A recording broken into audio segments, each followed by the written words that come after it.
suis obligé de revenir sur des éléments simples pour les besoins de mon pays, pour les besoins de l'Algérie. Quand je maîtrise une chose ou la comprends, j'y vais avec. Quand j'ai des lacunes, et j'en ai toujours des lacunes, je me documente. Documentant. Voici par exemple un livre que j'ai lu. C'est un livre bourré de mathématiques. Hein. C'est Economics of the Law. L'économique de la loi, l'économique du droit. Ça veut dire comment on aborde d'un point de vue mathématique les lois. Les lois ou le droit. À vous, messieurs, les militaires qui écrasez vos peuples, ce livre coûte 143 $. 143 $, c'est l'équivalent, dans les standards internationaux du FMI, à un seuil de pauvreté de 1 $ par jour, c'est l'équivalent de la vie de 143 jours d'un Malien, d'un Nigérien, d'un Tchadien, d'un Burkinabé, d'un Centrafricain, d'un Ivoirien, d'un Camerounais, d'un Sénégalais, d'un Congolais, République démocratique du Congo ou bien République du Congo, d'un Libérien, d'un Sud-Africain. C'est l'équivalent de 143 jours. C'est-à-dire presque 5 mois de vie. Vous ne pouvez pas. Parce que acheter des livres à 143 $ pour les mettre à la disposition de vos étudiants, c'est trop. Acheter 100 livres de ce type et les mettre à la disposition des étudiants d'Algérie, du Mali, de toute l'Afrique, là. C'est beaucoup. Non, vous pouvez vous offrir des voyages en première classe à New York, par exemple. Même si c'est un livre que j'ai acheté a posteriori, c'est Identity Economics,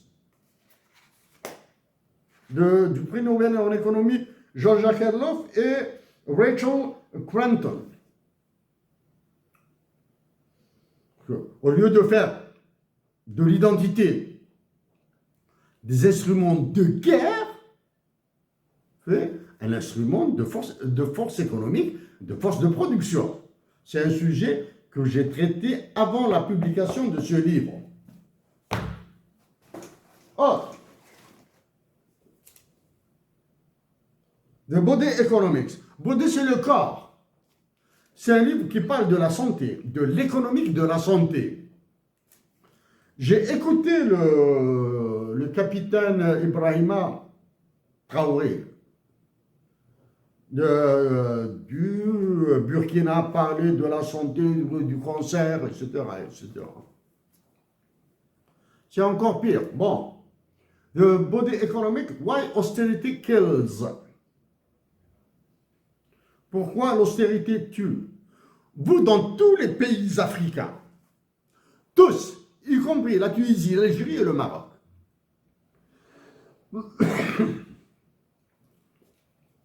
ce n'est pas l'austérité uniquement qui tue. Il y a l'austérité qui tue, il y a votre dictature, il y a la répression, il y a tout ce qui est caché. Les famines, la pauvreté, le terrorisme de trafiquants de drogue, hein, les narcotrafiquants, hein, qui tuent. Ensuite,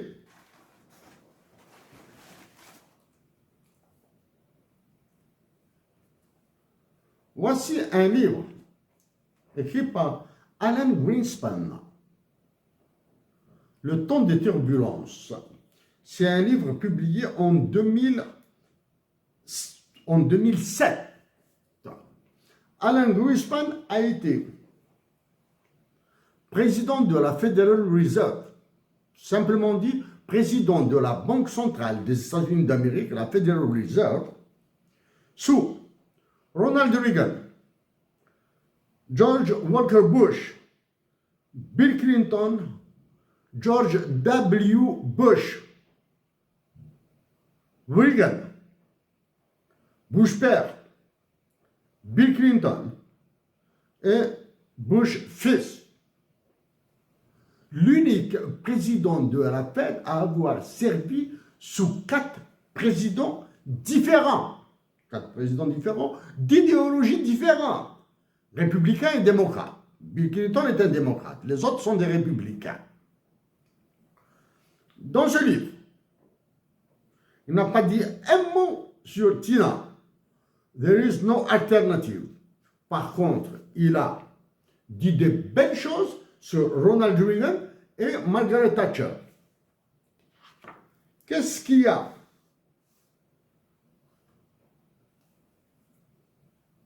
Qu'est-ce qu'il y a dans ce livre? Sauf que, Alan Greenspan, quand le président de la Fed, actuellement c'est Jerome Powell, quand il dit quelque chose, il se pourrait que même les brebis, les chèvres, les vaches, les ânes, les chiens, les poules, les coqs qui se trouvent en Afrique tombent malades. Quand le président de la Fed annonce quelque chose, vous pouvez être, l'Afrique peut être frappée, l'Afrique souhaiterait un tremblement de terre de force 8 que les conséquences des décisions du président de la Fed. Alan Greenspan, qu'est-ce qu'il a de particulier? Moi, j'ai eu la chance de lire sur Volcker, le président qui l'a précédé. Le président Volcker de la Fed a écrit sur la porte de son bureau « Here start the buskers of money ». Sur la porte de son bureau, il a écrit « C'est ici que commencent les sales affaires de l'argent ». Okay? Ensuite est venu Alan Greenspan. Après Greenspan, c'est Ben Bernanke. Après Ben Bernanke, c'est Janet Yellen. Après Janet Yellen, c'est l'actuel. Jerome Powell. Ce livre a été publié en 2007. En 2008, la planète entière a failli exploser. La planète entière a failli exploser. C'est lui. 17, presque 18 ans à la tête de la Fed. À cause de lui. La crise de subprime, plus la crise d'Internet en 2000, de la tech, la bulle Internet, plus la bulle immobilière, c'est lui. Il a failli foutre en l'air toute la planète. C'est lui. Quand il est passé en commission d'enquête du Congrès, un avocat lui a posé la question, un avocat à charge, un procureur, il lui a posé la question, combien de fois vous trompez? Il dit, je peux dire 3 fois. Oui là, hein, Alan Greenspan. Quelle a été la réponse, la réaction 50 de l'avocat? Il a dit, ce n'est pas le nombre d'erreurs que vous avez commises qui est important. Ce sont les conséquences, les dégâts de vos erreurs qui sont plus importants. Et là, il a failli tomber en syncope. Il ne s'attendait pas à ça. Vous, en Afrique, Algérie comprise, hein, j'attends la publication de la loi des finances pour revenir sur ça. Hein. Moi, j'ai l'avantage sur vous. C'est depuis 2015 que je travaille sur ça. Maintenant que j'ai parlé de ces livres, comment je maintiens comment je me maintiens serein? Sur quoi je m'appuie pour demeurer lucide, serein et de continuer à travailler pour mes compatriotes d'Algérie et pour tous les Africains?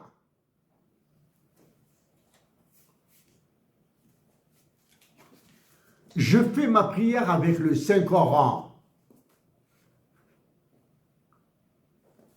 Je fais mes prières quotidiennes ou surérogatoires avec le Saint-Coran.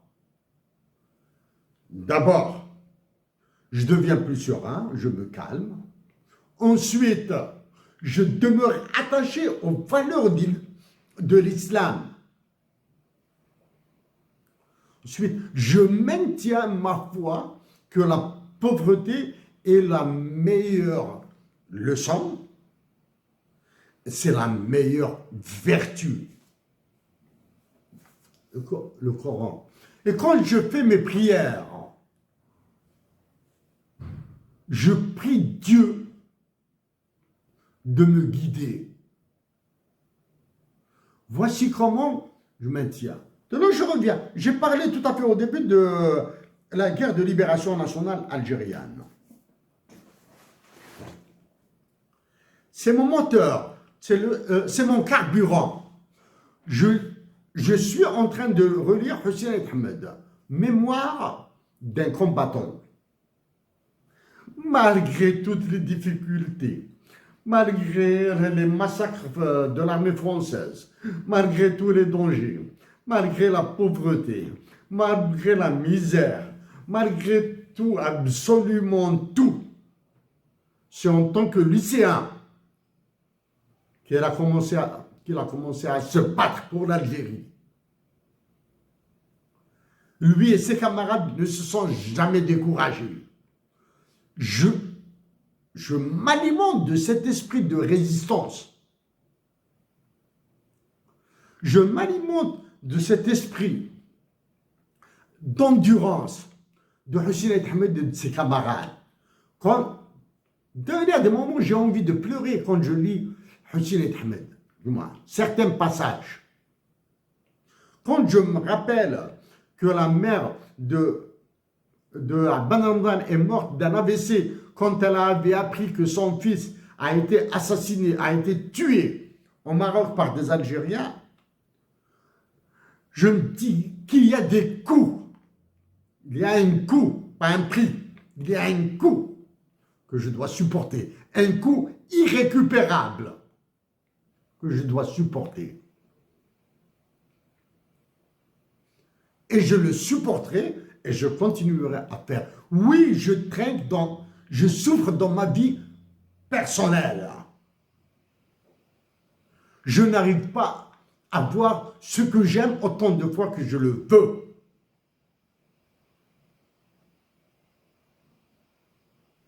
Je n'arrive pas à partir en Algérie voir la femme que j'aime. Ça, c'est une part qui vous paraîtra, chers compatriotes d'Afrique, chers compatriotes d'Algérie, chers frères et sœurs de toute l'Afrique. Ça, c'est une première partie. Maintenant, dans la deuxième partie, j'irai vers un aspect assez complexe. Assez complexe, mais je ferai de mon mieux pour être très simple. À tout de suite. Je suis obligé de m'arrêter là. C'est long, ça va être long.